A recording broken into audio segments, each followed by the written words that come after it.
If you manage international websites, the digital levers you pull to control your global visibility have quietly changed. The explicit geographic settings we used to rely on are gone, replaced by invisible infrastructure. For years, dictating regional preference was as easy as opening Google Search Console and selecting a target country from a drop-down menu. That single manual setting told crawlers exactly where your audience lived. This timeline tracks that shift. Look at the top track. In 2023, manual targeting was active, but as you see on the bottom track, Google completely deprecated that tool. The manual override is gone. Without that explicit dropdown, search engines now rely entirely on inference. They look at passive infrastructure signals to determine local relevance, pulling data directly from your server's IP address. Because manual targeting is no longer supported, your server's physical location now serves as a primary geographic anchor for your search presence. Because passive signals carry more weight now, it is easy to assume that simply moving your server to Europe is a guaranteed ranking shortcut. In practice, migrating a site solely to force international visibility usually results in flatline traffic. You can move a server to Stockholm, but if the content, language, and links all point back to the US, the IP change does not convince the algorithm. Server location is corroborating evidence. It is one vote in a broader system, not a definitive declaration of your intended audience. Spending the technical capital to migrate infrastructure will yield exactly zero movement if your stronger geographic signals contradict that new location. Relying on server location as a standalone solution leads to wasted migration budgets. However, treating it as one conditional input among 4 specific geographic factors allows for sound business decisions. This pyramid charts exactly how Google weighs those geographic inputs. The signals are ranked in a strict hierarchy of trust, from strongest at the top to weakest at the base. Tier 1 is a country-specific domain, like .de for Germany. This is the strongest explicit geographic signal possible. If you have one, it overrides all other infrastructure inputs. Next down are hreflang annotations. These explicit machine-readable tags map out your regional content variants, assuming you actually have localized pages to point to. Which brings us to Tier 3, server location and IP registry provenance. This is the strongest passive signal available when those explicit top-tier declarations are missing, and that missing piece is common. If you run a standard singlemarket.com domain with no translated variants, you inherently lack Tier 1 and Tier 2 signals. For generic domains without hreflang tags, your physical server's IP location automatically becomes the highest value geographic lever you actually control. To understand why server location carries weight, we must look past search algorithms and examine the physical hardware registries distributing internet real estate. North American internet space is allocated by a registry called ARIN. When you buy standard US-based hosting, ARIN assigns your IP address. This matrix shows a limitation for international SEO. ARIN network records lack native geolocation fields.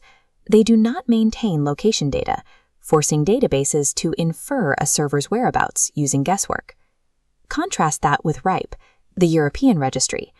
RIPE takes a structurally different approach to recording network geography, natively supporting country attributes and coordinate mapping.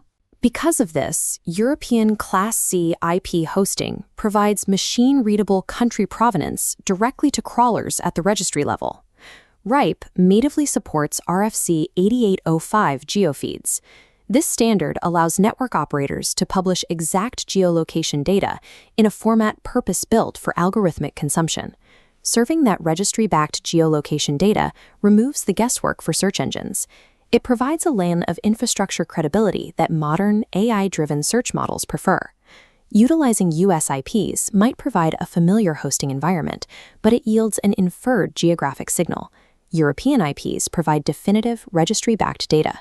Registry signals only cover the SEO side of the equation. We also have to address the uncompromising physics of data travel and human latency tolerance. This scatter chart maps the relationship between distance and time to first byte. Physical distance imposes a hard floor on load times for uncached requests, regardless of how well your site is optimized.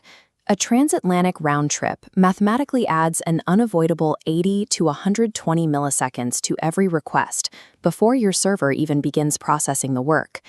While a content blog might absorb that delay, it heavily compounds for modern checkout flows and interactive web applications, where users expect immediate visual feedback.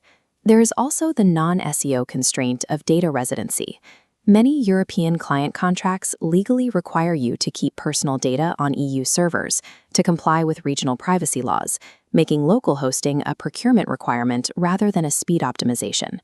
Ignoring physical server distance to save on hosting consolidation throttles your core web vitals and degrades the interactive user experience for your primary international audience. To finalize your hosting decision, you need to filter your specific setup through this 5-factor framework decision tree rather than relying on generic advice. Let us trace scenario A. You operate a singlemarket.com domain and your organic traffic lives in Europe. In this scenario, migrate to a European server with ripe provenance to secure that critical passive SEO signal.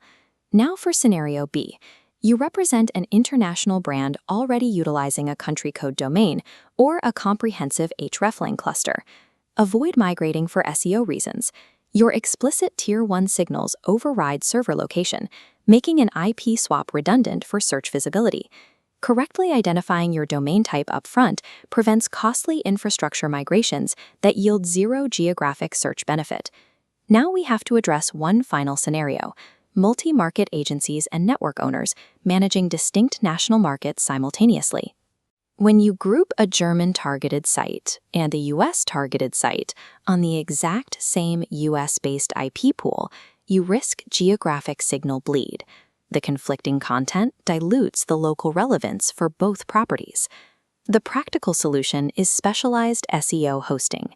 This allows you to split a single portfolio across both US and EU Class C IP ranges while managing everything from one provider.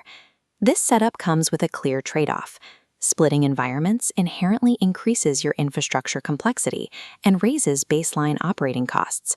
However, compartmentalizing IP pools by region ensures each localized asset establishes geographic relevance without overlapping with the targeting signals of the rest of your portfolio.